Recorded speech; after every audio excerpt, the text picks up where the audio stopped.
샬롬! 여러분 반갑습니다. 6월 23일 금요일 매일 아침 묵상입니다. 오늘 하나님께서 우리에게 주신 말씀 로마서 13장 1절부터 14절입니다. 살아계신 하나님의 말씀입니다. 각 사람은 위에 있는 권세들에게 복종하라. 권세는 하나님으로부터 나지 않음이 없나니 모든 권세는 다 하나님께서 정하신 바라. 그러므로 권세를 거스르는 자는 하나님의 명을 거스름이니 거스르는 자들은 심판을 자취하리라. 다스리는 자들은 선한 일에 대하여 두려움이 되지 않고 악한 일에 대하여 되나니 내가 권세를 두려워하지 아니하려느냐. 선을 행하라. 그리하면 그에게 칭찬을 받으리라. 그는 하나님의 사역자가 되어 내게 선을 베푸는 자니라. 그러나 내가 악을 행하거든 두려워하라. 그가 공연히 칼을 가지지 아니하였으니 곧 하나님의 사역자가 되어 악을 행하는 자에게 진노하심을 따라 보응하는 자니라. 그러므로 복종하지 아니할 수 없으니 진노 때문에 할 것이 아니라 양심을 따라 할 것이다. 너희가 조세를 바치는 것도 이로 말미암으리라. 그들이 하나님의 일꾼이 되어 바로 이 일에 항상 힘쓰느니라. 모든 자에게 줄 것을 주되 조세를 받을 자에게 조세를 바치고 관세를 받을 자에게 관세를 바치고 두려워할 자를 두려워하며 존경할 자를 존경하라. 피차 사랑의 빛 외에는 아무에게든지 아무 빚도 지지 말라. 남을 사랑하는 자는 율법을 다 이루었느니라. 간음하지 말라, 살인하지 말라, 도둑질하지 말라, 탐내지 말라 한 것과 그 외에 다른 계명이 있을지라도 내 이웃을 내 자신과 같이 사랑하라 하신 그 말씀 가운데 다 들었느니라. 사랑은 이웃에게 악을 행하지 아니하나니 그러므로 사랑은 율법의 완성이니라. 또한 너희가 이 시기를 알거니와 자다가 깰 때가 벌써 되었으니 이는 이제 우리의 구원이 처음 믿을 때보다 가까웠습니다. 밤이 깊고 낮이 가까웠으니 그러므로 우리가 어둠의 일을 벗고 빛의 갑옷을 입자. 낮에와 같이 단정히 행하고 방탕하거나 술 취하지 말며 음란하거나 호색하지 말며 다투거나 시기하지 말고 오직 주 예수 그리스도로 옷 입고 정욕을 위하여 육신의 일을 도모하지 말라. 오늘 우리가 읽은 본문 말씀은 계속되는 구원받은 자의 삶에 대한 이야기입니다. 구원받은 자는, 복음을 받아들인 자는 어떤 삶을 살아서 하나님을 예배해야 되는가, 그 이야기 계속하고 있는데요. 오늘은 크게 세 가지의 영역입니다. 첫 번째는 국가와의 관계입니다. 그래서 국가 권세에 복종하고 또 순종하라, 이 이야기하고 있고요. 두 번째는 사랑의 삶에 올인해라. 그것이 8절부터 10절입니다. 사랑의 빛 외에는 아무 빛도 지지 말라. 아무 빛도 지지 말라. 사랑의 삶에 올인해라, 이런 말씀하고 있고, 마지막 세 번째는 종말론적인 삶에 대한 이야기하고 있습니다. 지금 종말의 때다. 이 종말의 때 어떻게 살아야 되는가, 그 이야기를 11절부터 14절 하고 있습니다. 그래서 국가 권세에 순종하라, 또 사랑의 삶에 올인하라, 마지막 뭐라고요? 종말론적인 삶, 어떻게 살아야 되는가, 이 세 가지 함께 살펴보므로 하나님께 영광 올려드리는, 하나님을 예배하는 삶, 이 세 가지 삶의 영역에서 이루어갈 수 있는 저와 여러분 모두가 되길 주님의 이름으로 축복합니다. 먼저 첫 번째, 국가 권세를 인정하고 또 복종하고 또 존경하라. 자, 보실까요? 1절입니다. 각 사람은 위에 있는 권세들에게 복종하라. 복종하라 나와 있죠? 다 7절. 하반절 보면 두려워할 자를 두려워하며 존경할 자를 존경하라. 이게 누굽니까? 국가 권세입니다. 정부입니다. 두려워하고 존경하라는 것입니다. 여러분, 우리는 국가 권세에 대해서 인정하고 또 존경하고 또 복종하고 존중해야 됩니다. 왜 그런가 보니까 크게 두 가지 이유가 있더라고요. 먼저 첫 번째는 이 모든 국가 권세는 하나님으로부터 말미암은 것이기 때문이라는 것입니다. 하나님께서 그 국가의 권세를 주님께서 세워주셨기 때문이라는 것이죠. 그게 1절 하반절입니다. 모든 권세는 다 하나님께서 정하신 바라. 예. 이 권세의 기원, 권세의 출처가 하나님이시기 때문에, 하나님께서 세우셨기 때문에, 잘 생각해 보세요. 교회 안에서도 하나님께서 하나님께서 기름 부어 세우신 하나님의 사람들이 있습니다. 그 사람들이 때로는 내 마음에 들지 않는다 할지라도 왜 인정하고 존중합니까? 하나님께서 기름 부으셨기 때문에, 권세의 기원이 하나님이기 때문에 인정하는 것 아닙니까? 이것은 여러분 교회에서만 해당되는 이야기가 아닙니다. 가정도 마찬가지도, 가정도 아버지 영적 제사장으로 하나님께서 세워주셨습니다. 아버지라고 하는 영적 제사장의 권세의 기원은 하나님이십니다. 그렇기 때문에 남편이, 아버지가 내 마음에 들지 않는다 할지라도 인정해 줘야 되는 것이죠. 국가도 마찬가지입니다. 국가도 내 마음에 들지 않는 그런 국가일 수 있습니다. 그러나 어떤 이유인지 우리는 다 알지 못합니다. 그러나 하나님께서, 역사 전체를 보신 하나님께서 하나님의 선하신 뜻과 섭리 가운데 그 국가, 그 권세를 주님께서 세우신 것이죠. 모든 권세는 하나님으로부터 말미암은 것이라고 했습니다. 여러분, 바울 사도가 있었을 당시에 국가는 로마였습니다. 가장 잔혹한 그런 제국주의가 로마였습니다. 제국주의의 정점이 로마였습니다. 그런데 바울 사도는 이걸 알았던 것이죠. 어쩌면 역사상 가장 잔혹한 권세라 할지라도 어떤 이유인지 하나님의 주권적 섭리 가운데 이 권세를 주님께서 세우셨다. 그러니 이 정부가, 이 국가가 아무리 마음에 들지 않는다 할지라도 권세의 기원이 하나님이시니 이 국가 권세를 인정해주고 그리고 복종하고 또 존중해줘라. 나는 그렇게 할 것이다. 그렇게 바울 사도가 지금 이야기하고 있는 것을 보게 됩니다. 여러분, 이 사실을 기억하십시오. 악한 권세가 있습니까? 악한 정부가 있습니까? 그러면 하나님께서 반드시 심판하실 거예요. 하나님께서 어떤 이유인지 그 권세를 세우셨습니다. 그래서 그 권세를 통해서도 하나님의 일을 이루어 가세요. 바사 왕국 고레스를 통해서, 그것도 악한 왕 아니었습니까? 악한 왕국 아니었습니까? 근데 바사 왕 고레스를 통해서도 하나님께서는 이스라엘을 바벨론에서 해방시키는 하나님의 선하신 뜻을 이루어갔고요. 또 어떤 일을 했습니까? 그 고레스를 통해서, 그 바사 왕국을 통해서 바벨론이라고 하는 악한 왕국을 또 멸하는 하나님의 또 공의를 이루어간 것을 보게 됩니다. 여러분, 그렇습니다. 우리가 보기에 참 이 정권은 악한 정권이야. 그것을 심판하고 그것을 정죄하고 판단하는 것은 하나님의 일인 것입니다. 여러분, 꼭 기억하십시오. 하나님께서 세우신 국가의 권세, 그 권세가 하나님의 뜻대로 그 일을 감당하지 못하면 하나님의 때에 반드시 심판하십니다. 그래서 우리가 보기에 이 정부는 정말 말도 안 되는 정부야. 그렇게 해서 인정하지 않고 반기를 들고, 그것은 우리의 역할이 아니라는 것이죠. 하나님께서 처리하십니다. 역사를 보면 다 그랬습니다. 악한 권세들, 악한 권력들, 하나님께서 반드시 멸하셨습니다. 그러므로 우리가 할 일은 오늘 바울 사도의 권면입니다. 로마 권세라 할지라도 그 권세의 출처가 하나님이시니, 자, 위에 있는 권세들에게 복종하라. 그리고 또 두려워하고 또 존중해줘라. 여러분, 이 사실을 기억하길 바라겠습니다. 지금 우리가 살고 있는 이 땅에 있는 정부, 또 한국에 있는 정부, 각자의 정치적인 견해를 따라서 마음에 들지 않을 수도 있고 당장 끌어내리기를 원하는 마음도 있을 수 있고 그러겠지만, 여러분, 우리가 그리스도인으로서 하나님을 영화롭게 하는 삶은 그럼에도 불구하고 그 국가 권세가 하나님으로부터 왔다. 이 사실을 여러분, 우리 믿음으로 선포하고 인정해 줘야 됩니다. 그리고 어떻게 해서든지 그 국가 권세가 하나님의 선하신 섭리와 뜻 안에서 그 권세를 잘 활용하고 사명을 감당할 수 있도록 기도해 줘야 됩니다. 잘못된 길로 나아가면 더 기도해 줘야 됩니다.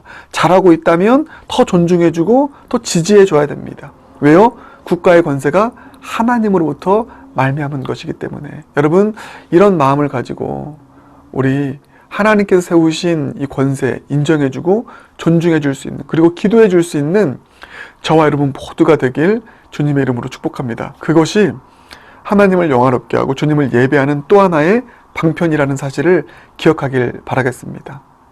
다시 한번 강조하지만, 악한 정권입니까? 주님 반드시 심판하십니다. 역사를 보면 하나도 빠짐없이 다 심판하셨습니다. 그 하나님의 주권을 믿고 우리가 해야 될, 다만 우리가 해야 될 역할, 국가 권세 인정해주고 기도해주고 또 존중해줄 수 있는 저와 여러분 모두가 되길 바라겠습니다. 그런가 하면 우리가 국가 권세를 인정하고 존중해야 되는 또 하나의 이유, 두 번째 이유는 하나님의 정의를 실행하는 하나님의 수단이기 때문입니다. 그게 4절이죠. 그는 하나님의 사역자가 되어 내게 선을 베푸는 자니라. 그러나 네가 악을 행하거든 두려워하라. 그가 공연히 칼을 가지지 아니하였으니 곧 하나님의 사역자가 되어 악을 행하는 자에게 진노하심을 따라 보응하는 자니라. 참, 이 마지막 말씀 중요하죠. 국가를 하나님의 사역자로 둔다고 합니다. 왜요? 하나님의 정의를 행하도록. 그래서 악을 행하는 자에게 진노하심을 따라 보응하도록 하기 위해서 세우신 하나님의 사역자가 누굽니까? 그게 바로 국가라는 것입니다. 여러분, 하나님은 하나님의 정의를 반드시 실행하십니다. 악한 자를 주님께서는 징계하시죠. 멸하십니다. 그 역할을 누구에게 맡기셨다고요? 국가에게 맡기셨습니다. 그래서 국가에게 그래서 힘을 주고 권력을 주고 칼을 준 것입니다. 여러분, 교회의 메인 역할이 있죠. 교회의 메인 역할은 사랑하고 생명을 살려주는 것입니다. 악한 자 징계당했습니까? 그들을 품어주고 다시 일어설 수 있도록 도와주는 역할, 이게 교회의 메인 역할이죠. 근데 국가에게 주신 하나님의 역할은 칼을 들어서 악한 자를 단호하게 처단하는 것입니다. 여러분, 이 메인 역할이 뒤섞이면 안 됩니다. 교회는 생명을 살리고 사랑으로 품어주는 그 역할을 감당하는 것이 교회이고, 정부에게, 국가에게 주신 것이 바로 칼을 가지고 강력하게 처단하는 그 하나님의 공의의 실행자, 공의의 사역자로서 국가를 세우셨다. 이 사실을 여러분 꼭 인식하길 바라겠습니다. 국가에게 그런 권세를 주셨기에 우리는 국가 권세가 이런 하나님의 정의를 잘 실행할 수 있는 그런 국가가 될 수 있도록 인정해주고 존중해주고 기도해줘야 되는 것이죠. 여러분, 제가 이렇게 말씀드리겠습니다. 칼을 들고 악을 처단하는 이 국가의 권세를 교회가 가져가지 않길 바라겠습니다. 교회는 사랑으로 품어주는 곳입니다. 악한 자들이라 할지라도 사랑으로 품어서 그들을 주님께로 인도하는, 회복시키는 역할을 감당하는 것, 이것이 우리의 메인 사역이다. 그러나 하나님의 정의, 하나님의 공의가 실행될 수 있도록 하나님의 사역자가 되어서 일을 감당하는 것, 하나님께서 그 권세를 주신 것은 국가이다. 그러니 그 국가 권세 우리가 인정하고 존중하고, 그 국가가, 정부가 그 사명을 잘 감당할 수 있도록 기도해주고 지지해줄 수 있는 저와 여러분 모두가 되길 주님의 이름으로 축복합니다. 그런 차원에서 우리는 국가 권세를 인정하고 존중하고 복종해야 되는데, 그 복종의 가장 확실한 표현이 무엇입니까? 성실한 세금을 납부하는 삶입니다. 조세를 잘 납부하는 삶. 그게 6절 7절이죠. 너희가 조세를 바치는 것도 이로 말미암음이라. 왜 세금을 성실하게 바치라고 하고 있습니까? 그들이 하나님의 일꾼이 되어 바로 이 일에 항상 힘쓰느니라. 하나님의 사역자가 되어서 하나님의 공의를 실현하는 이 일을 잘 감당하도록, 사회 질서와 사회 정의를 이룰 수 있도록 우리가 성실하게 세금을 납부함으로 국가가 그 일을 감당하도록 하는 것입니다. 7절, 모든 자에게 줄 것을 주되 조세를 받을 자에게 조세를 바치고 관세를 받을 자에게 관세를 바쳐라. 예수님도 똑같은 말씀하십니다. 가이사의 것은 가이사에게 줘라. 여러분, 이렇게 딱 정리하십시다. 우리 진정한 그리스도인들, 참된 교회의 일원들은 국가를 존중합니다. 국가 권세를 인정하고 존중합니다. 그리고 무엇보다 성실한 세금의 체납, 세금을 어떻게 해서든지 내지 않으려고 노력하는 자들이 아니라 그 누구보다도 성실하게 세금을 내고요. 그 누구보다도 국가가 바른 정의의 실행자로서 사명을 감당할 수 있도록 기도해주고, 그리고 또 서포트해주는 그런 역할을 감당하는 자들이 바로 우리 그리스도인이라는 사실을 꼭 기억하시길 바라겠습니다. 자, 그런가 하면 두 번째, 구원받은 자의 삶의 모습, 어떤 삶을 통해서 하나님을 영화롭게 할 수 있을까? 두 번째가 무엇이라고요? 사랑에 올인하라. 사랑에 힘쓰는 삶을 살아라. 그것을 이렇게 표현합니다. 8절, 피차 사랑의 빛 외에는 아무에게든지 아무 빛도 지지 말라. 사랑의 빛만 져라. 이 말씀하고 있는데, 이것은 누군가에게 사랑을 많이 받아서 그 빚을 가지고 살아라 이런 의미가 아닙니다. 내가 누군가에게 사랑을 쏟아 부어줘서 그로 하여금 내가 참 당신에게 사랑의 빚 많이 줬습니다. 이런 삶을 살아라는 것입니다. 아낌없이 사랑을 부어줘라. 그리스도인의 삶의 핵심은 사랑에 올인하는 삶이다. 여러분 이렇게 정의하시면 되겠습니다. 그래서 내 별명이 사랑의 사도가 되는 거예요. 저 사람은 참 사랑의 사람이야. 이 말을 듣는다면 그게 바로 구원받은 자의 삶의 가장 정점에 서 있는 하나님 영광 받으시는 삶인 줄 믿습니다. 왜 사랑의 삶을 살아야 되는가? 이렇게 나와 있잖아요. 남을 사랑하는 자는 율법을 다 이루었느니라. 여러분 여기 중요한 메시지가 있죠. 구원받은 자는 무엇보다 율법을 잘 지켜야 됩니다. 왜요? 구원받기 위해서가 아니라 구원받았기 때문에. 구원받았기 때문에 하나님께 영광 올려드려야 되는데 사랑을 통해서 우리는 하나님을 영화롭게 할 수 있습니다. 율법을 지키는 이유는 무엇입니까? 사랑이 동기가 되고 사랑이 목적이 되어서 율법을 지키는 것입니다. 그래서 율법을 지키는 것이죠. 사랑하기 위해서 율법을 더 지키는 것입니다. 율법의 정신은 하나님 사랑하고 이웃을 사랑하는 것이지 않습니까? 그러하기에 우리는 구원받았기 때문에 더 힘써 율법을 지킴으로 사랑을 완성시켜 나가는, 사랑의 열매를 맺어 나가는 삶이 되어야 되는 줄 믿습니다. 그런 사랑에 올인하는 삶을 통해서 하나님 영광 받으시고 주님은 예배 받으실 줄 믿습니다. 마지막 세 번째, 구원받은 자는 어떤 삶을 살아야 되는가? 종말론적인 삶을 살아갈 것을 우리에게 말씀하고 있는데 그게 11절부터 14절입니다. 이렇게 나와 있죠. 또한 너희가 이 시기를 알거니와 자다가 깰 때가 벌써 되었으니 이는 이제 우리의 구원이 처음 믿을 때보다 가까웠음이라. 이게 무슨 말이냐면 종말이 가까웠다. 주님 오실 날이 가까웠다. 이런 의미입니다. 자, 그게 12절. 또 밤이 깊고 낮이 가까웠으니. 밤이 깊었다는 것은 무엇입니까? 이제 어두움이 깊이 이제 다 지나갔다. 그리고 이제 동이 트는 해가 이제 떠오를 날이 얼마 남지 않았다. 이게 뭡니까? 어두운 밤, 역사의 밤이 다 많이 지나가고 이제 주님께서 오실, 영광의 빛으로 오실 주님의 재림이 얼마 남지 않았다. 종말이 얼마 남지 않았다. 이런 의미인 것이죠. 밤은 다 지나갔어. 밤이 깊다는 것은 이제 밤이 거의 다 지나갔어. 동틀 무렵이 가장 어둡다고 하지 않습니까? 그래서 밤이 다 지나갔어. 이제 주님 오실 날 얼마 남지 않았어. 이런 의미인 것입니다. 그러니 너희가 종말론적인 삶을 살아가야 된다라는 것입니다. 종말론적인 삶은 무엇인가? 밤이 지나가고 낮이 가까이 왔으니 밤의 일을 버리고 낮의 일을 행하며 살아가는 삶을 살아가는 것. 어둠의 일을 버리고 빛의 일을 행하며 살아가는 것. 이것이 종말론적인 삶이다. 이런 말씀하고 있는 것입니다. 그게 13절이죠. 낮에와 같이 단정히 행하고 방탕하거나 술 취하지 말며 음란하거나 호색하지 말며 다투거나 시기하지 말라. 우리는 이제 동틀 그 영광의 재림이 얼마 남지 않았으니 밤의 일을 버리고 이 낮의 일을 행하며 살아가는 그런 종말론적인 삶을 살아가는 것, 이것이 주님을 영화롭게 하는 예배의 삶인 줄 믿습니다. 그게 바로 예수 그리스도로 옷 입는 삶. 14절. 오직 주 예수 그리스도로 옷 입고, 예수 그리스도로 옷 입으면 밤의 일을 버립니다. 어둠의 일을 버립니다. 낮의 일을 행하는 삶을 살아가게 되는 줄 믿습니다. 밤의 일을 버리고 낮의 일을 행하는 삶을 예수 옷 입고 살아가서 주님을 영화롭게 하는 그런 종말론적인 예배의 삶을 살아가는 저와 여러분 모두가 되길 주님의 이름으로 축복합니다. 함께 기도하겠습니다. 사랑해 주님 감사합니다. 오늘 구원받은 자의 삶이 어떠해야 되는가, 어떠함을 통하여 주님을 예배하고 영화롭게 할 수 있는가, 오늘 깨닫게 하신 감사합니다. 주님, 주님께 세우신 국가의 권세에 인정하고 존중하고 복종하며 위해서 기도할 수 있는 그런 저희들의 삶이 되게 하여 주시옵소서. 사랑은 율법의 완성이라고 하셨으니 사랑에 올인하는 삶, 피차 사랑의 빛 외에는 아무것도 지지 않는 삶을 살아가는 모두가 되게 하시고, 율법을 행하는 것도 사랑이 동기가 되고 사랑이 목적이 되는 그런 삶을 살아 사랑을 통하여 사랑의 열매 맺어 주님을 영화롭게 하는 예배의 삶 살아가는 모두가 되게 하여 주시옵소서. 주님, 이제 주님 오실 날 얼마 남지 않은 줄 압니다.